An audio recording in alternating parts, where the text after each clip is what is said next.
Hey friends, Jen Brennan here, sharing some of my favorite self-care practices for sore feet and legs. Let me tell you, when I woke up today, I felt every one of my 50 years, and I think it's because I overdid just a little bit this weekend. It was all good doing, really pleasurable activities like a beautiful hike in nature on Saturday. And last night I edged my garden, did some weeding, but that also meant I was squatting and bending and putting my body into odd positions, which this morning I felt. So I'm going to show you just a couple of my favorite self-massage and stretching techniques for sore feet and legs. So you might need to pause the video for just a moment to go grab a couple of props. If you have a yoga blanket or a bath towel, I'd like you to grab that and just roll it up into a nice cylinder. The other thing you'll find handy is either a yoga strap, a scarf, or a tie. So go ahead and collect those items and then come back to join us. So once you have everything gathered, we're going to start with a foot massage. You could do this part of the activity in a chair if you'd like, but we're going to bring one of our beautiful feet up into our lap and just maybe give it a real gentle patting, saying hello. And then we're going to start massaging the base of the foot. And I like to use my thumbs and just start spreading and making circles on the sole of my foot. And you'll probably notice as you're massaging your feet that different parts of the foot have different skin and tissue textures. On my foot, the heels of my feet are a bit tougher than the rest of my foot. So I'll often start squeezing the outsides of the heel of my foot, or even using my knuckles to do some little circular movements down there. But I just want you to start waking up the sole of your foot, applying a comfortable level of pressure. And take as much time as you need with this foot massage. I mean, I could spend a lot longer than I'm going to show you today in this video. I just think massaging the feet is the most delicious thing we can do for ourselves or have almost anyone do for us. So once you've stretched out and massaged the sole of your foot, come up to your toes and just gently traction or pull each toe. Take it in a couple circles in each direction. Yep, your toe knuckles might crack. Your toes might feel a little bit longer after this, more connected to your feet. And for anyone with seasonal allergies, particularly runny nose and congestion, which is what I'm suffering with today as well, some acupressure for the sinus reflex points on your toes can actually help relieve that. So if you want to practice this, use your index finger and thumb, and you're just going to gently compress the end of the toe and the meaty part of the upper toe. Just squeeze it and release. You can do that 3 times for each of your toes.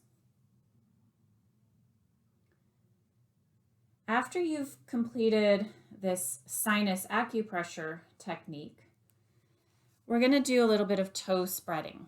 So take your fingers, slide one finger in between each of your toes as if you were shaking hands with your foot, and then see if you can gently spread the toes apart with your fingers, and then maybe take the foot and ankle into some circles in each direction. If the webs between your toes are not as open as mine are, you could just use one finger at a time and gently massage between each of your toes.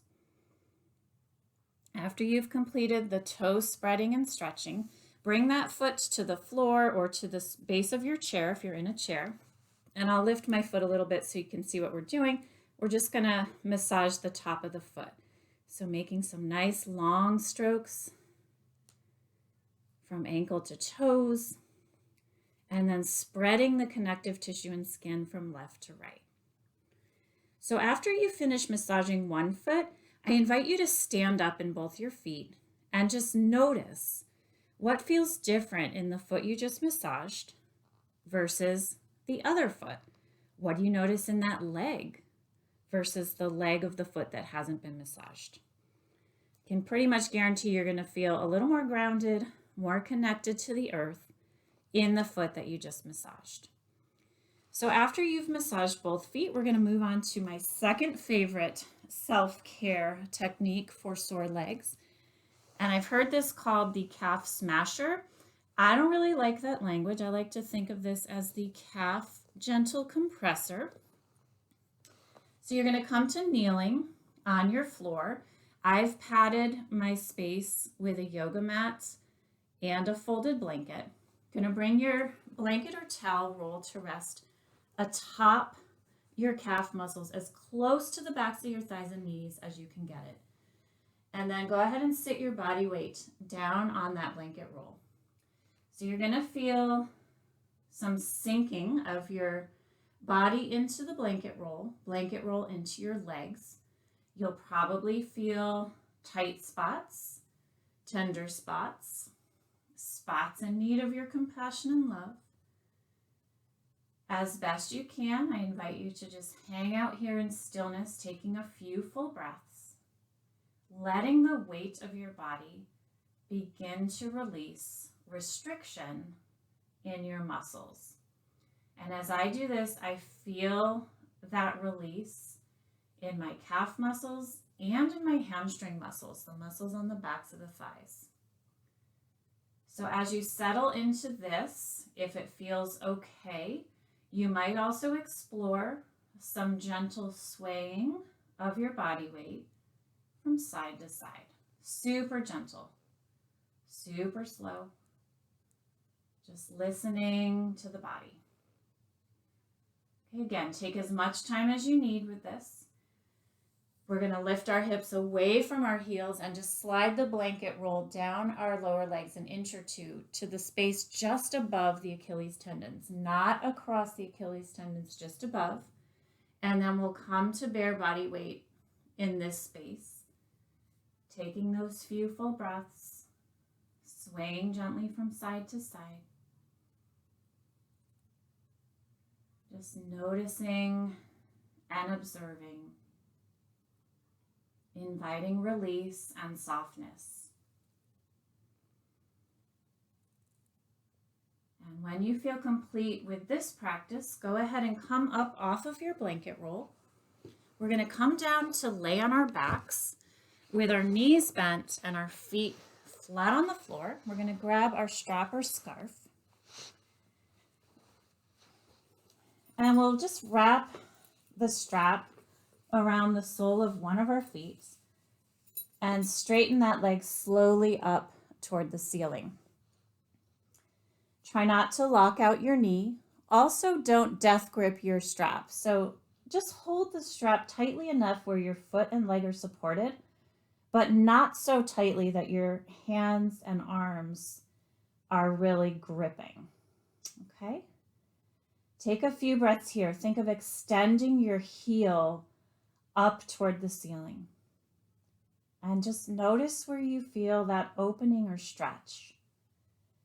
If your body is craving just a little bit more, you could slowly straighten the opposite leg to the floor. Those toes are going to point up to the sky. There's some softness around that knee as well. Might even close into your eyes here. Just taking this moment to really feel the effects of the stretch. And when you're ready, go ahead and bend into the opposite leg, bringing that foot back to the floor before you release your foot from the strap. Do the other leg as well. Roll yourself up off of the floor.